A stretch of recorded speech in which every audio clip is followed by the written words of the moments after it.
तळोदा नगराध्यक्ष पदासाठी आरक्षण सर्वसाधारण पुरुष जाहीर, निवडणुकीत चुरस वाढणार।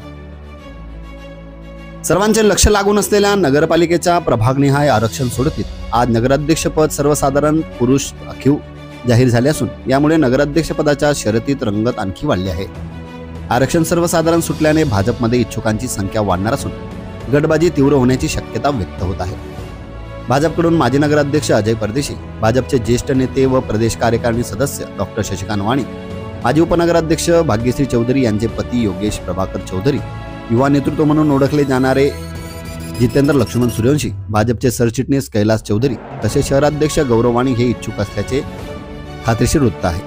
तर आरक्षण सर्वसाधारण निघाल्याने या सर्व इच्छुकांमध्ये स्पर्धा चुरशीची होणार असून उमेदवार निवडीबाबत आमदार राजेश पाडवी यांच्या समोर डोकेदुखी उभी राहणार आहे।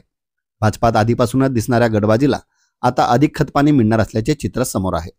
भाजपात सध्या मूळ भाजपातील व काँग्रेसमधून भाजपात प्रवेशित झालेले असे उघड दोन गट आहेत।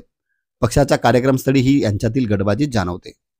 प्रवेश देताना काय शब्द दिला आहे आणि तो टिकवण्यासाठी पक्षप्रमुखांची ही कसोटी लागणार आहे। यातून काही आजही काठावर आहेत।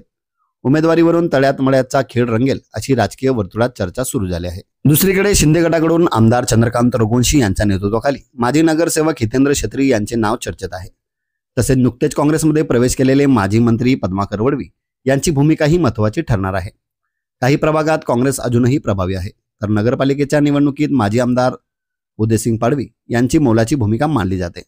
त्यामुळे त्यांच्या हालचालीकडे देखील लक्ष लागून आहे। या निवडणुकीत भाजप व शिंदे गटासाठी नेमके कोण आव्हान ठरू शकते हे पाहणे उत्सुकतेचे ठरणार आहे। आरक्षणामुळे निर्माण झालेल्या या नवीन समीकरणांमुळे तळोदा नगराध्यक्ष पदाची निवडणूक चुरशीची होणार असून आतापासूनच शहरात राजकीय हालचालींना वेग आला आहे। नवनवीन अपडेटसाठी पाहत राहा यथार्थ वार्ता।